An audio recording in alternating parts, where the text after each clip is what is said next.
Just switching over to braid, difference is night and day. Mono, see every little knock and bounce. If I just tweak the line here, look at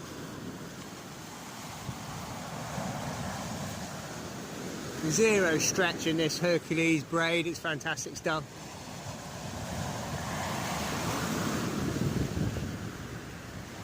And if you've got £30 mono, you're casting it 100, 120 yards, the amount of stretch in that.